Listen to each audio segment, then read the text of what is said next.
Okay, Longhorns, for those of you who were absent on Friday, or for those of you who would just like a video refresher of what we covered on Friday, I've created this video clip to help you out. So let's turn to page 83 of our notebook and take a look at circles. So the first thing I want you to know is that the standard form of the equation for a circle is x minus h quantity squared plus y minus k quantity squared equals r squared. So first of all, let's take a look at what these parts mean. Okay, so a circle with a radius of r has a center hk, so anywhere the center of the circle exists, we have this point hk. That's going to be our starting point when we're drawing our circle.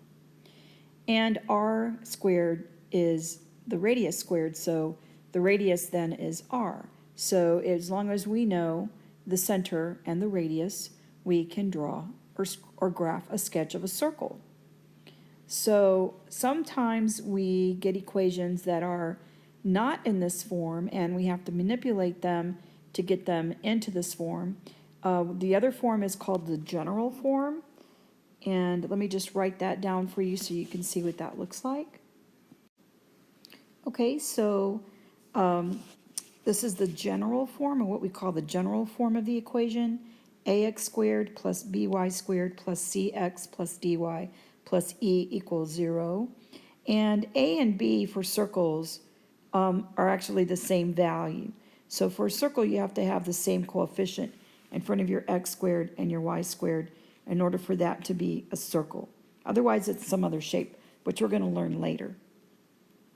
Okay, so let's take a look at some of the steps that we're going to have to do to graph our circle. All right, so it says right here, manipulate the equation until it's in standard form. We're going to do this on Monday. You may have to complete the square. We're going to do that also on Monday when we do this manipulation, because we want to make this equation look like this. Okay, once your equation is in this form, you plot the center at HK. Now notice that this says HK, and up here we have minus H and minus K. So guess what that means? When you pull this number out of the parentheses, this sign is going to change. All right, so we'll take a look at that here in a minute when we graph some.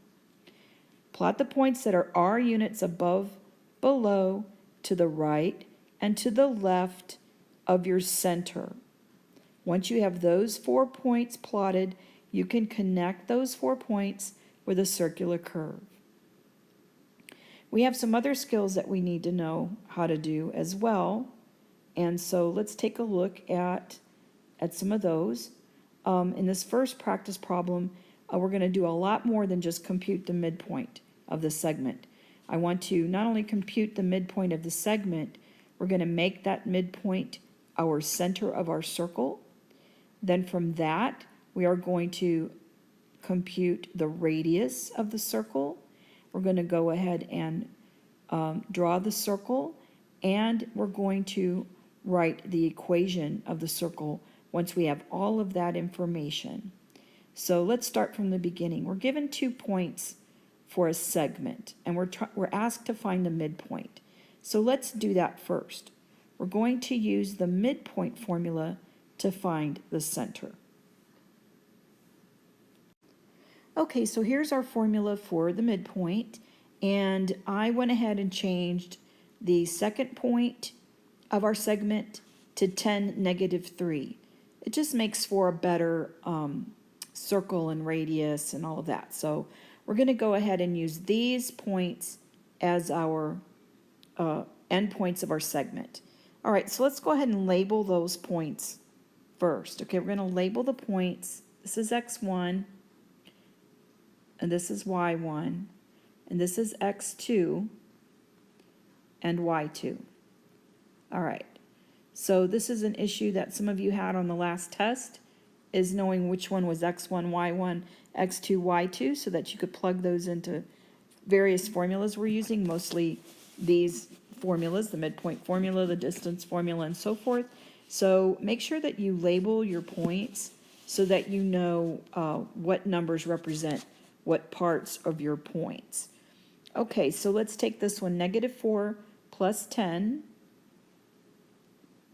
divided by 2, and the other value for the y is going to be 7 plus a -3 divided by 2.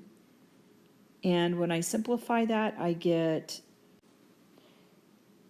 3, 2. So that's going to be our center. Now to find the radius, we're going to use our center and one of the other endpoints of our segment.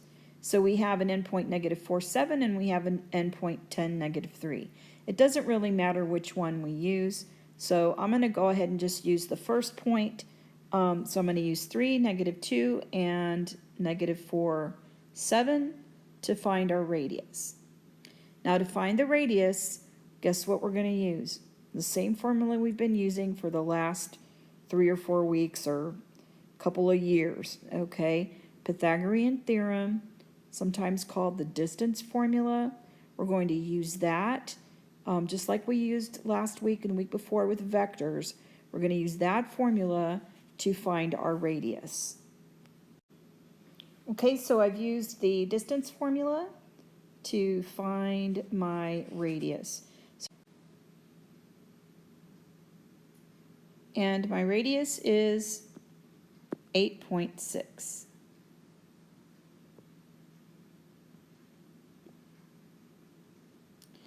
Right here, 8.6.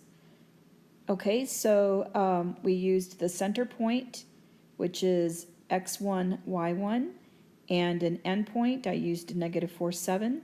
I plug those values in for x, -4 minus 3, quantity squared, plus 7 minus 2, this is my y2 and my y1, y2 minus y1, the quantity squared, equals the square root of 74. And the square root of 74 is approximately 8.6. So 8.6 is going to be my radius of my circle. Now I'm ready to write my equation. Since I know the center and I know the radius, I can now write my equation in standard form, and it's going to look like this. Okay, so we have x. Now notice that this is a -3, even though this is a +3, because remember in the formula it's x minus h. And if h is 3, then it's going to be x minus 3 squared, plus the quantity y minus 2 squared. The same rule applies here with the y value. Even though my 2 is positive, this k value is going to go straight into here after the minus sign. So just make sure you remember that when you're writing your equation. Now if this was a -3, this would be x minus a -3, and so we know that minus a negative is plus. So if we had a negative here, then we would have to change this sign to a plus sign. So don't forget about that. That's the same rule with any transformation that we've done in Algebra 2 and in Pre-Cal. Okay, now this value right here is r squared. So remember, we got r squared right here, the 74. But to find r, we had to take the square root of it. That's why r is 8.6. But r squared is 74, and that's the number that goes here in our equation. Okay, now let's graph our circle. Okay, so the way we graph our circle is we take our center point, which in this case was 3, 2, and we draw the center, and then from the center we go 8.6 in each direction. So I went 8.6 to the right, 8.6 to the left, 8.6 up, and 8.6 down from my center point. And then I connected all of those points with a curve, as close to a circle as I could get. Now, without instruments, it's a little difficult to do this free-handed, but you can kind of get a general idea that this would make a circle if I had a good protractor or compass, I could go ahead and draw a beautiful circle. Okay, here's my center 3, 2, and my radius 8.6 gives me this beautiful circle. Okay, in the next example, we're to write an equation for a circle with a center of -2, -1, and a radius of 5. So with the above example, you should be able to do that quite easily. And then once we write our equation of our circle, we're going to graph it. And this is what it's going to look like. So the equation of our circle is x plus 2 squared. So remember right here with this, the value inside here, the sign inside here needs to be the opposite from this. Or if you think of it as x minus a -2, then you'll see that that changes to a plus. So x plus 2 squared plus y plus 1 squared equals, and then 5 squared is 25. So don't forget you have to square the radius to put it into the equation. Now let's take a look at the graph. All right, so this is what our circle looks like. We have a center of our circle at -2, -1 right here, and our radius was 5 units. So I counted 1, 2, 3, 4, 5 units to the right, and 5 units in each direction, left, up, and down. And then I connected those points with a curve to create our beautiful circle we have here. So you all only can do the best you can free-handed, so just give it a try. Maybe your circles will be prettier than mine. Okay, in this next example, we're going to graph the circle given this equation. So I can see here that my h value is 3 and my k value is -1. Remember, we have to change the signs. And that my radius is going to be the square root of 45. Well, what's the square root of 45? You have to put that in your calculator and get that value. So go ahead and do that real quick. Okay, so the square root of 45 is approximately 6.7. So that's going to be our radius. All right, so let's go ahead and graph our circle. Our center point is at 3, -1. 3, -1, that's about right here. That's our center. And then we're going to go out 6.7, which is almost 7, but not quite. All right, so let's go out 1, 2, 3, 4, 5, 6, 7, and a little bit more. I'm a little bit off of my graph, but that's okay. Then we're going to go up 6, 1, 2, 3, 4, 5, 6.7. To the left, 1, 2, 3, 4, 5, 6.7. And down, 1, 2, 3, 4, 6.7. Okay, now I'm going to do my best to draw a nice circle. But as you can see, doing it free-handed is pretty difficult. But if you can kind of at least get somewhat of a sketch there, we're good to go.